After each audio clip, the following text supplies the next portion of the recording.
नमस्कार बच्चों, स्वागत है आप सभी का द पॉलिटिकल क्लासेस में। तो आज हम लोग बात करने वाले हैं आर्म्स कंट्रोल की।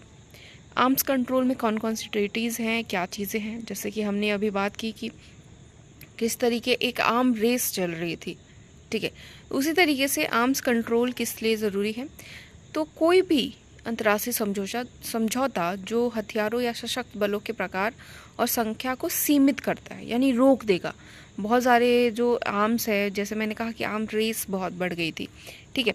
1970 के दशक में महाशक्ति राजनीति में हथियार नियंत्रण ने एक प्रमुख भूमिका निभाई, जिसमें कि यूएसए और सोवियत संघ द्वारा कई परमाणु हथियार नियंत्रण समझौते पर हस्ताक्षर किए गए।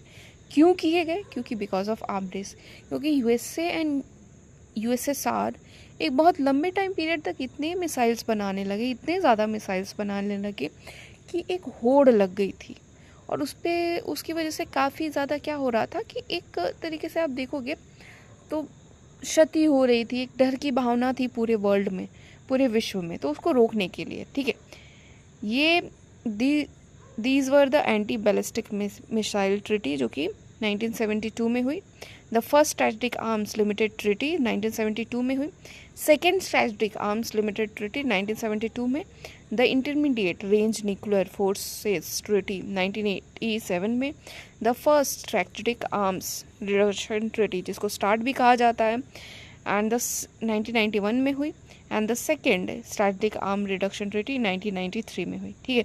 इन 1994 the US had about 14,900 nuclear weapons. आप न्यूक्लियर वेपन्स की बात कर रहे हैं, परमाणु हथियारों की बात कर रहे थे। Down from the record number of 30,000 in 1967। In the Russia had about 900, ठीक है। सी जिसमें कि निशस्त्रीकरण जो है उसकी वजह से भी इन लोगों को रोका गया था। एक बड़े लेवल पे डिसआर्मामेंट ने बहुत ज़्यादा भूमिका निभाई थी कि इन लोग की जो हथियारों की होड़ है उसको रोकी जाए। अब देखिए, अब ये लोग शस्त्र नियंत्रण अगर कर भी रहे थे यूएसए और यूएसएसआर, इसके पीछे एक बहुत बड़ा कारण भी ये भी था कि ये बाकी कंट्रीज़ पे कंट्रोल करना चाहते थे।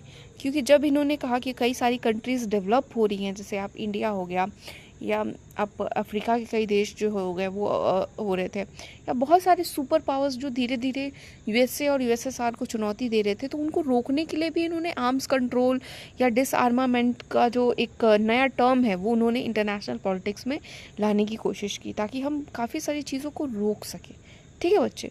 तो ये इंपॉर्टेंट चीज़ें थी जो कि लिख लीजिएगा, और चैनल को लाइक शेयर एंड सब्सक्राइब कीजिएगा।